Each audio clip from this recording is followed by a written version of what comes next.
നല്ല രീതിയിൽ പരിചയപ്പെടുത്തി അല്ലേ? നിങ്ങളെ പരിചയപ്പെടുത്തണം. എല്ലാവരെ കുറിച്ച് കൂടിപ്പോയി അല്ലേ? പുതിയതായിട്ട് വന്നവർ വിചാരിക്കും ഇങ്ങനെ സ്വയം പൊങ്ങുന്ന ആരെങ്കിലും ഉണ്ടോ? എങ്ങനെയുണ്ട് സ്വയം പൊങ്ങി എന്ന കാര്യത്തിൽ എനിക്ക് അവാർഡ് വേറെ തന്നത്?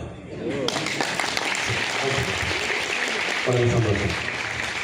കാരണം കേരളത്തിൽ ഒരു ബിസിനസ് തുടങ്ങിയിട്ട് 26 വർഷം അത് മുന്നോട്ട് കൊണ്ടുപോകാനുള്ളത് നിങ്ങൾക്കൊരു പക്ഷേ തോന്നിയേക്കാം നിസാരമാണോ? അല്ലേ? നിസാരമാണ്. ഒരുപാട് കടമ്പകൾ കടന്നുകൊണ്ടാണ് അതും ഇപ്പോൾ ഞങ്ങളൊരു 3 വർഷത്തോളമായിട്ട് ചെയ്തുകൊണ്ടിരിക്കുന്നത്. പുതുതായിട്ട് എന്തുകൂടെ ചെയ്യാൻ പറ്റും? അങ്ങനെ പുതിയ ഇന്നോവേറ്റീവ് ആയിട്ടുള്ള പ്രൊജക്റ്റുകളാണ് ഇപ്പോൾ ഞങ്ങൾ ചെയ്തുകൊണ്ടിരിക്കുന്നത്. കാരണം ഇതിലൂടെ ഒരുപാട് പേരെ രക്ഷപ്പെടുത്താൻ പറ്റുമെന്ന ആ റിയാലിറ്റി മനസ്സിലായപ്പോഴാണ് ഞങ്ങൾ കുറച്ച് റിസ്ക് എടുത്തിട്ടായാലും ശരി ഇന്നോവേഷൻ എന്ന് പറയുന്ന കാര്യത്തിൽ ഞങ്ങൾ മുറുകെ പിടിച്ചു നിൽക്കുന്നത്. കാരണം ഇവിടെ പുതുതായിട്ട് എന്തെങ്കിലും ചെയ്തെങ്കിൽ മാത്രമേ പുതിയത് നമുക്ക് ലഭിക്കുകയുള്ളൂ.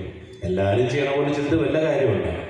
അപ്പൊ അതില് ഞങ്ങൾ പഠിച്ചൊരു കാര്യമാണ് പണം എന്നുള്ളത് നേരായ മാർഗത്തിൽ ഉണ്ടാക്കരുത്. ആരൊക്കെ യോജിക്കുന്നുണ്ട്?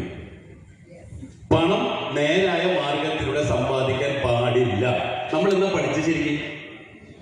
നേരായ മാർഗത്തിലൂടെ പണം ഉണ്ടാക്കിയിട്ട് എന്ത് നേടി നമ്മൾ? ദാറ്റ് മീൻസ് ജോലിക്ക് പോയിട്ട് അല്ലേ? നമ്മളൊരു ജോലിക്ക് പോയിട്ട് എന്ത് നേടിയെന്ന് വെച്ചാൽ എന്തുണ്ട്? അവിടെയാണ് നമ്മൾ മനസ്സിലാക്കേണ്ടത് പണം ഈസി ആയിട്ട് എങ്ങനെ ഉണ്ടാക്കാം. അതിന് ഇന്ന് 2 കാര്യങ്ങളെ പറയാൻ വേണ്ടി പോകുന്നത്. ഉച്ചയ്ക്ക് മുമ്പ് ഇപ്പം നിങ്ങളുടെ കയ്യിൽ പണം ഉണ്ടെങ്കിൽ ആ പണത്തെ ഇൻവെസ്റ്റ് ചെയ്തിട്ട് ആ പണത്തെ പണിയെടുപ്പിച്ചുകൊണ്ട് സമ്പന്നനാകും. ഓപ്ഷൻ 1.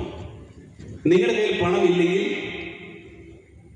ഇപ്പൊ ഇവിടെ പറഞ്ഞ പ്രൊജക്റ്റുകൾ മറ്റൊരാൾക്ക് കൊടുത്തുകൊണ്ട് നിങ്ങൾക്ക് സമ്പന്നമാവാൻ സാധിക്കും. 2 ഓപ്ഷൻസ് ആണ് ഉള്ളത്.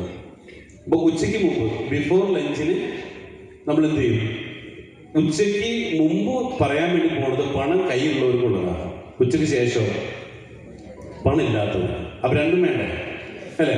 അപ്പൊ ആ 2 പ്രൊജക്റ്റുകളും ഇന്നിവിടെ പറയുമ്പോൾ ഇന്ന് ഒരുപാട് കുടുംബങ്ങളെയാണ് ഞങ്ങൾ വലിയ രീതിയിലുള്ള മാറ്റത്തിലേക്ക് വിധേയമായിക്കൊണ്ട് ഇപ്പൊ ഇവിടെ മാസ്റ്റർ ഓഫ് സെറിമണി ചെയ്ത 2 പേരെ നിങ്ങൾ കണ്ടിട്ടുണ്ടാവും.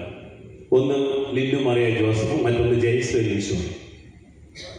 കഴിഞ്ഞ 3 വർഷങ്ങൾക്ക് മുമ്പ് ഒരു നേരത്തെ ഭക്ഷണം കഴിക്കാൻ ബുദ്ധിമുട്ടിയിരുന്നത് ഇന്ന് ഈ കമ്പനിയിൽ നിന്ന് വാങ്ങുന്നത് 20 ലക്ഷം രൂപയ്ക്ക് മുകളിലാണ് പ്രതിമാസം.